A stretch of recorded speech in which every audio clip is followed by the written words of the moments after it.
All right, so we're going to do a change of scenery today. So this is real life in real estate. So we are going to school. We're going to drop off line. So I am not endangering anybody by doing this behind the wheel. And then going to drop off checks from closing. Two important questions that I had in the last few days, and a lot, like so much horrible information is out there. I can't even see straight with some of the conversations I'm having. It's kind of like people telling you like their sister has Bigfoot living in their basement, but like dead serious about it. So one of the questions was relative to buying. I actually had someone a Thursday last week. I can't remember what day, but they told me that their neighbor, their friend, their somebody had told them this was like the worst time to buy a house. And I was like, how do you figure? And he's like, we just said, it's just a bad time to buy. And I literally that day, I said, I actually have someone closing in like 2 hours from now. I said, they're buying new construction. They're getting the best deal from the builder and the builder's lender that I have had on any new construction in over 2 years. They were getting $10,000 in closing costs, a reduced interest rate, and I think maybe like $2,500 or something like that from the buyers, from the builder's lender. So like he about fell out of his chair when I told him. I'm like, dude, there's a bunch of builders that are doing that now because the market has shifted. The market needed to shift in a really bad way. And so we are, we went from a very heavily sellers market, the whole kind of kiss the ring market from the sellers the last 2 years, to having a much more balanced market right now. And what that means is the builders who have built, not kind of projecting the shift, are trying to reduce the number of homes that they're holding, and they're also going to be slowing down the rate at which they have been building the last 2-3 years. Not a housing crash. It's just a balance that is coming back in the force, if you will, which is good for everyone. That means if you want to put your house on the market, you don't have to have somewhere to necessarily go in 3 or 4 weeks like you've had to have a plan the last couple of years. So that opened up some options. And the other thing relative to building, which is a really, really good thing, is just simply like the price of 2x4s. Price of 2x4s in the last 6 to 8 months has dropped almost in half. Now, it was stupid high, at the beginning of this year, like crazy. And so anybody who's been kind of wanting to build, thinking about building, holding off, you might want to have your general contractor look at costs. Now, concrete and stuff like that is still ridiculous. So the supply chain has not healed itself miraculously or anything like that. But when you look at some of the hard costs of building, when those things come back in check, and when you have things like your production builders who are slowing down the volume, that opens up supply, which helps regulate price. Lots of good things happening on that. More when we come back. We will have one less child in the back seat. Back as promised with one less child. So I'm actually parked at my office, so don't worry about this being in a vehicle. We're not moving anywhere.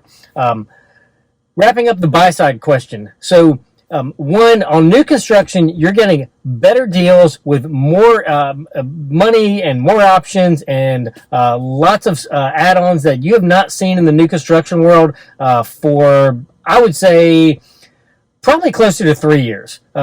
And we don't anticipate those are going to stay around. My guess is that's probably going to be between now and the end of the year, as builders are trying to kind of curtail the amount of inventory they're carrying at any given point in time.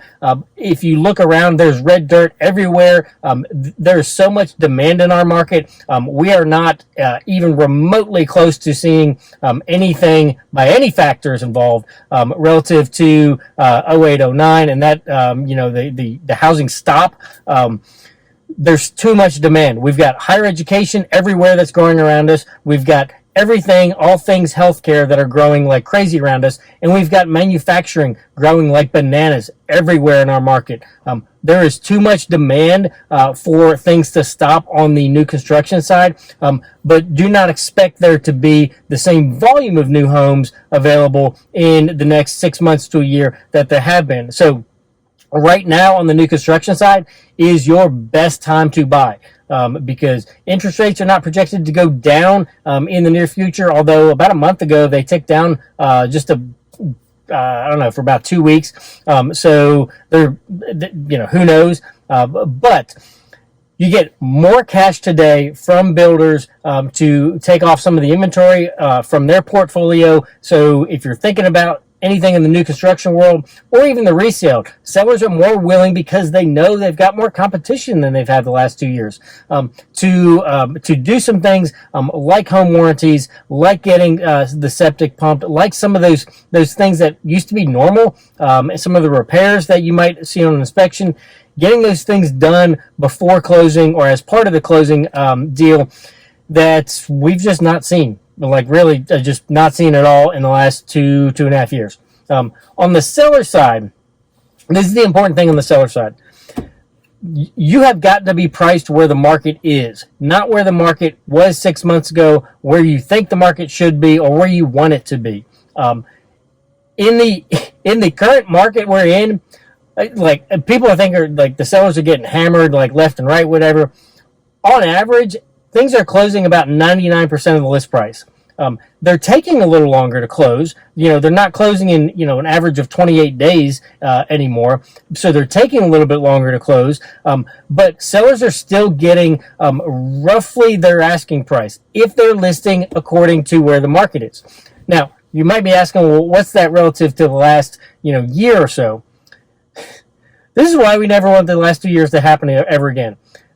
We were about 102 to 103% of the list price the last couple years, which is where people start to lose their minds on the buying side. And anytime there's fear or panic or harriedness around needing to get something, having to get something, whatever, that's when people usually don't do the smartest things in life. And home is a big thing. So I'm glad that season is gone, and that we will now get into a much more normal market. We just got here a lot faster than people anticipated. So that's where a lot of the shock factor kind of comes into effect. The Fed is meeting this week, so we're all kind of waiting to see what they do. They have been very forthcoming in that they.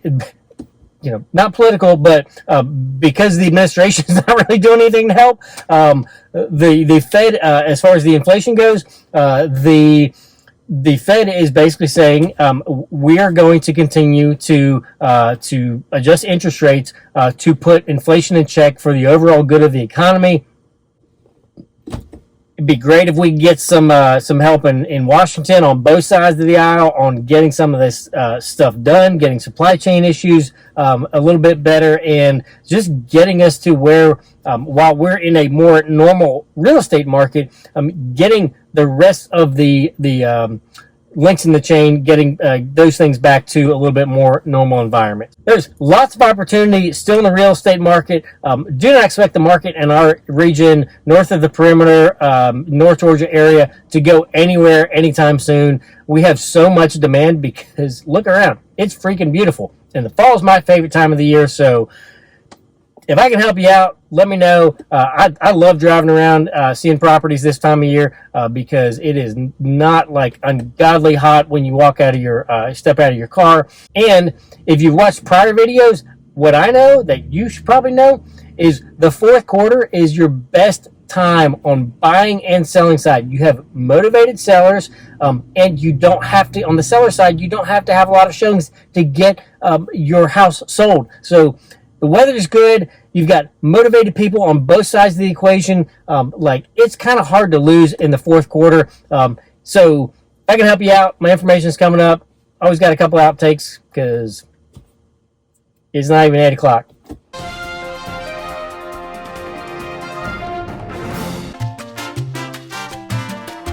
Of doing the most smart, the most the smartest. I don't know. And all right, so since I was coming to the office to drop off checks from closing last week, figured I'd show you something in my office that no one else on the planet has because I made it.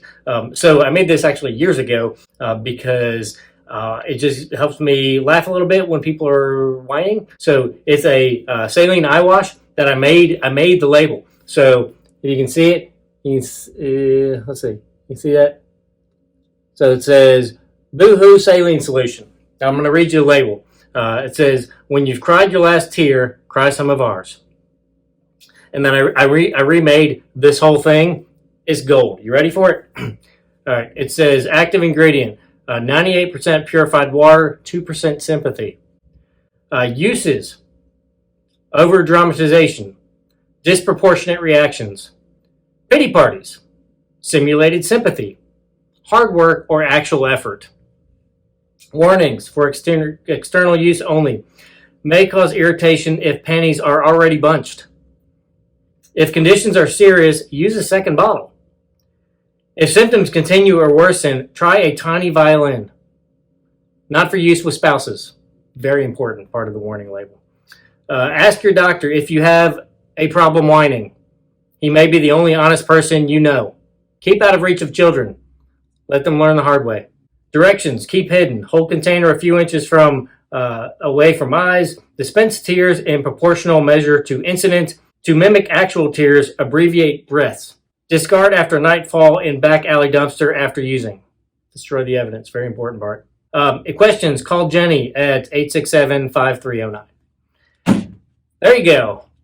Boohoo Saline Solution, one of a kind, coming to you from my office. You're welcome. Congratulations for staying for the bloopers.